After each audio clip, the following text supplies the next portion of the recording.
Hi friends, कैसे हैं आप सभी। पीके ट्रेडर्स में एक बार फिर से आज आपका स्वागत है। आज मैं आपके लिए कुछ ऐसे स्कीम्स लेकर आया हूं जो कि बहुत ही बेनिफिशियल है। स्पेशली ये स्कीम्स उन लोगों के लिए है जो कि बेसिकली जॉब्स या नौकरी या कॉरपोरेट वर्कर्स हैं। तो जनरली उनके लिए ये स्कीम्स बहुत ही अच्छा है। तो मैं बात कर रहा हूँ नथिंग बट पीपीएफ के बारे में।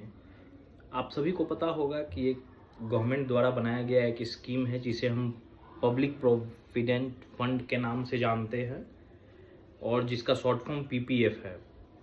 जनरली ये ऐसे फंड्स में से आता है जो सिर्फ और सिर्फ लाइफ में एक ही बार आप उसे अवेल कर सकते हैं as a Indian citizen. In order to avail that scheme आपको इंडियन सिटीजन होना बहुत ही ज़रूरी है, आवश्यक है, और ये आप अपने लाइफ टाइम में इस स्कीम का फ़ायदा एक ही बार उठा सकते हैं। तो लेट अस अंडरस्टैंड कि ये पीपीएफ है क्या। तो ये एक ऐसा स्कीम है, इसके लिए आपके पास कोई भी बैंक अकाउंट होना चाहिए, जो कि आजकल हर आम इंसान के पास वो बैंक अकाउंट्स ईजिली अवेलेबल है। इस स्कीम में इन 1 ईयर आप 500 से लेकर 1.5 लाख तक का अमाउंट जमा करा सकते हैं। इसका विद इन 1 ईयर अगर आपने 500 रुपये भी जमा कर दिया तो ये अकाउंट आपका एक्टिव रहेगा। और इसमें मैक्सिमम डिपॉजिट जो आप कर सकते हैं वो है 1.5 लाख तक का। तो ये एक ऐसा स्कीम है जिसका कि रेट ऑफ इंटरेस्ट की अगर बात करें तो वो भी काफ़ी अच्छा है। और यहाँ पे रेट ऑफ इंटरेस्ट जो पीपीएफ दे रहा है हमें वो है 7.1 for the current year.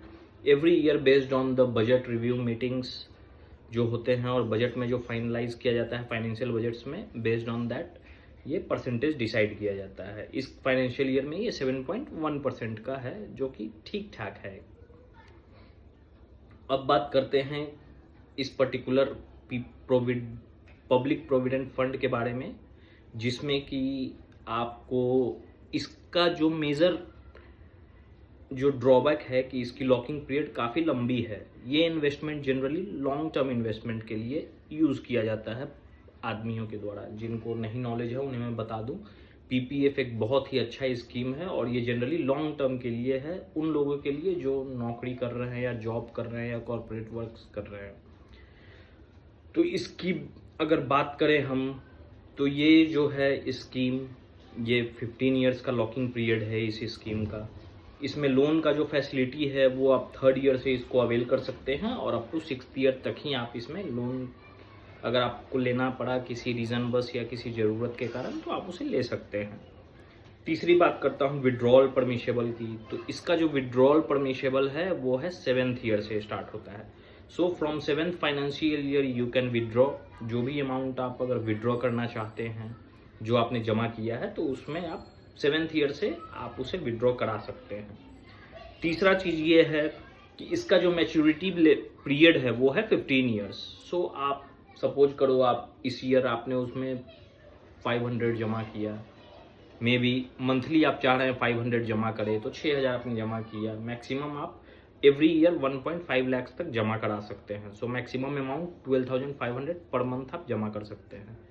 For the year में आप मात्र 500 रुपये भी अगर उस अकाउंट में आपने डाल दिया तो अकाउंट आपका वो एक्टिव रहेगा।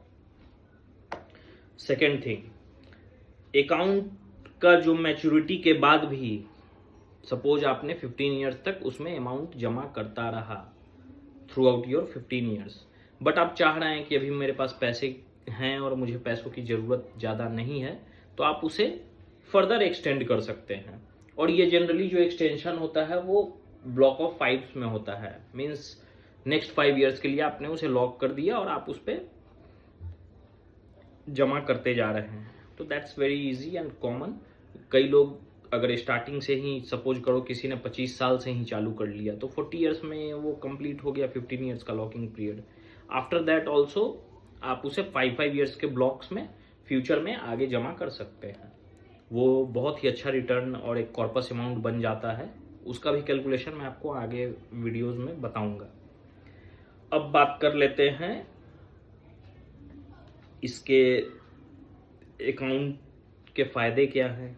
तो इसका सबसे बड़ा जो फ़ायदा है वो ये है कि इसका जो कॉर्पस अमाउंट है जब आप इस अमाउंट को आफ्टर 15 ईयर्स जब इस अमाउंट को आप लेते हैं तो उसका जो इंटरेस्ट पे जो अमाउंट बनता है उस पर गवर्नमेंट कोई tax, it's completely tax free, आपका टैक्स फ्री होता है ये। Deposit qualifies for the deductions under section 18.c में एज पर IT एक्ट, तो ये बिल्कुल टैक्स फ्री कॉर्पस अमाउंट आपका बन जाएगा आफ्टर 15 ईयर्स।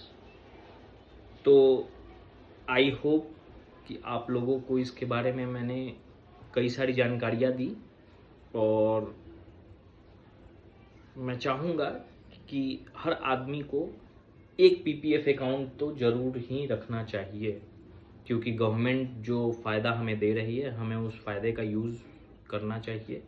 और इसका जो रेट ऑफ इंटरेस्ट है काफ़ी अच्छा रहता है एज़ पर करंट सिनेरियो। आज का जो 2024 का जो फाइनेंशियल ईयर है इसमें इसका जो इन लोगों ने बैंड रेट ऑफ इंटरेस्ट रखा है वो है 7.1%। सो आई होप आप लोगों को ये वीडियो काफ़ी पसंद आया हो और ये आपके लिए हेल्पफुल हो। आप PPF में इन्वेस्ट कर सकते हैं इन सारी जानकारियों के बाद।